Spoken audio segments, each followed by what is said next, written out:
Howdy, Larkin Rose here. I thought I'd do a quick video about an argument I see now and then, not from statists in general, but coming from minarchists and the people who are so close to all the way understanding the reality of the situation, but just don't want to give up that last little bit of residual statist indoctrination in their heads.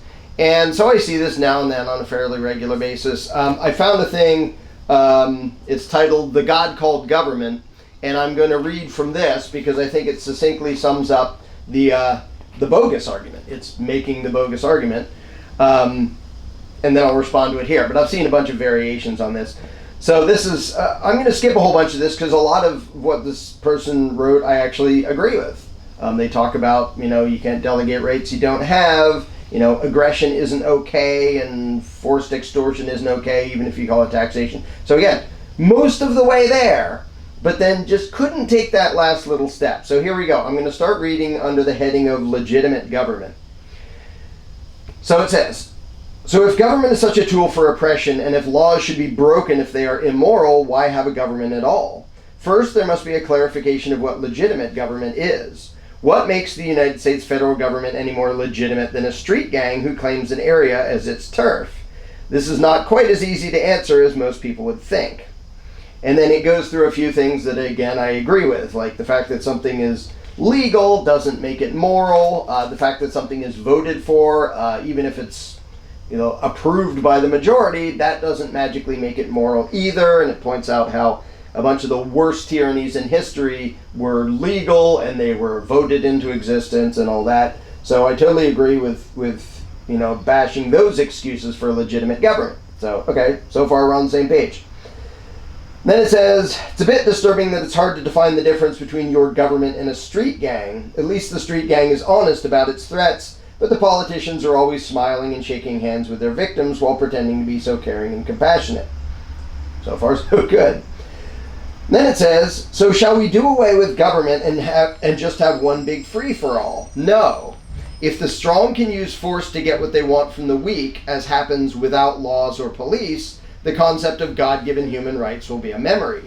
In addition," and I'm sure you've heard that argument before, that we need it there to protect individual rights. "In addition, anarchy never exists for any length of time. As soon as there is complete anarchy, authorities begin to reappear, whether in the forms of gangs, dictatorships, democratic governments, or militias. Then we are back where we started." You've all heard that argument as well, as, it'll make a vacuum, it'll make a power vacuum, and governments will come in and take over. So here we go. So what is legitimate government according to this person? I'm sure you've heard this before. So what is a legitimate government? Government has one legitimate job and only one legitimate job: to protect the God-given rights of every citizen. And this duty comes only from the right of individuals to defend themselves, not from the name government.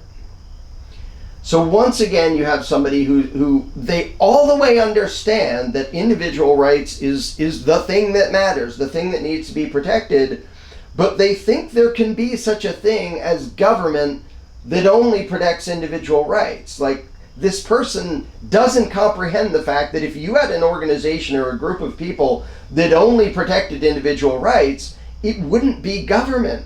It couldn't tax, it couldn't legislate, it wouldn't have any special territory or jurisdiction. It wouldn't have any authority. It would be indistinguishable from the people right next to it who say, if you want to hire us to help protect you, we can do that too. So it also doesn't have a monopoly.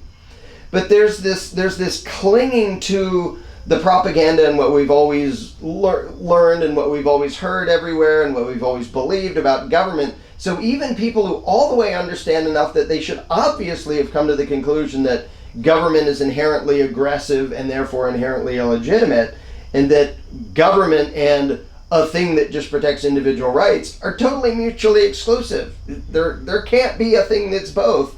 But there are some people who, because of their indoctrination, they're still trying to cling to that idea of, well, I want to protect your government that only does these good things, that only defends individual rights. And this person just doesn't freaking understand. But I'm using this as an example because it does succinctly express the bogus position of a lot of people, of a lot of minarchists.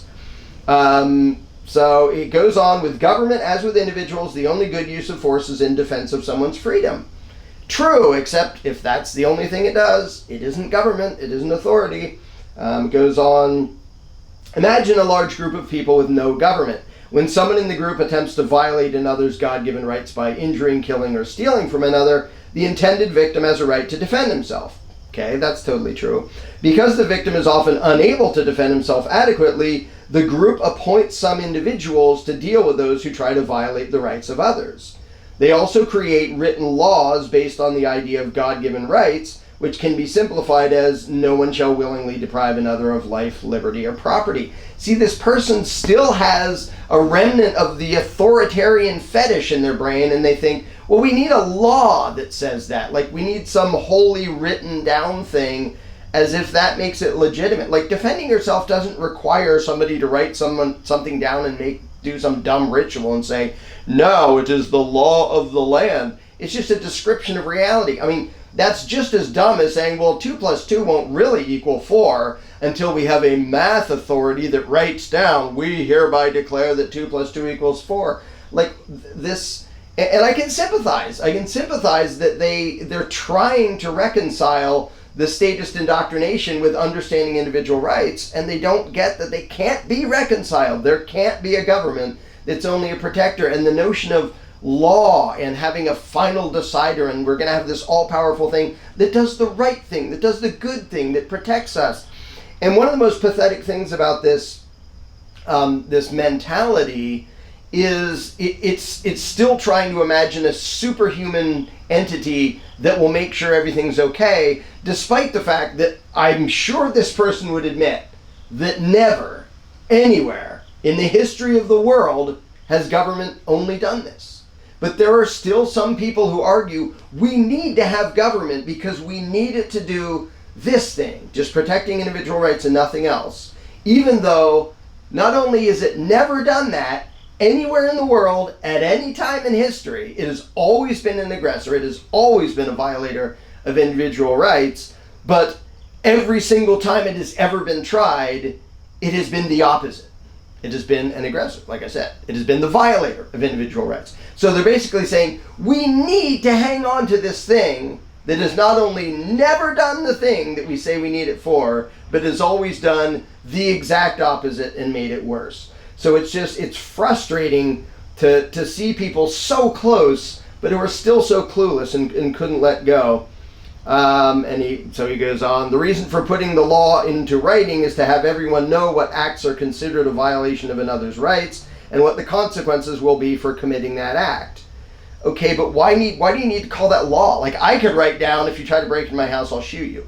Like, I don't have to pretend it's law, I don't have to pretend I'm authority. If it's just a matter of letting people know, here's what we're going to do to you, like here's what we feel justified doing ourselves, that's just kind of a threat or a warning. It doesn't have to be law, it doesn't have to be authority. And the notion of having some centralized authority declaring those things, immediately it's a bad idea, and immediately it turns into authoritarian control. The only freedom a legitimate government ever takes from an individual is the freedom to deprive another of freedom. In this case, it becomes clear that government is simply a hired enforcer for the people, nothing more. Government does not have the authority to make up laws that are outside of the realm of protecting freedom. Well, what are you going to do to stop it when it does? Well, vote really hard.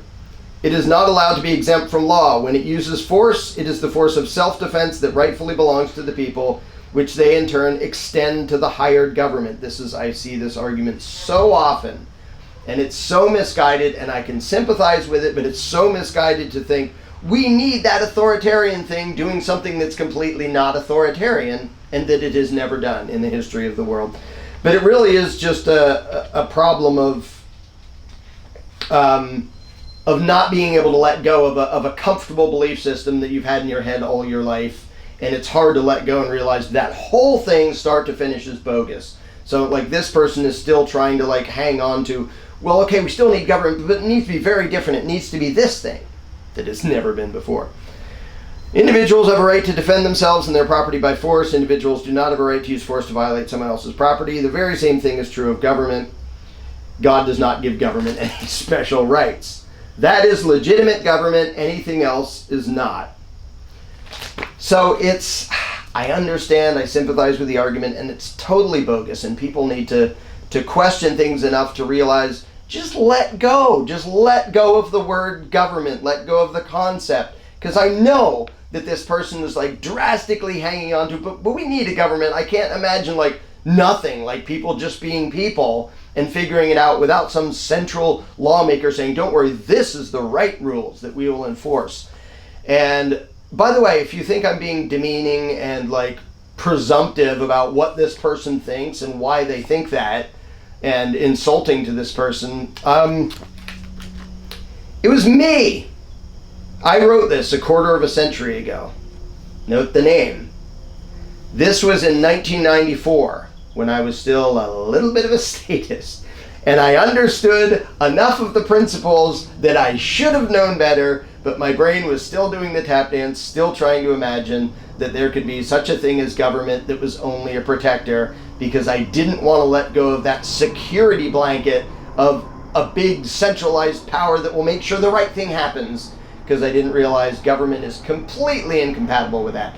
So yeah, that was me, and that's what I thought back then.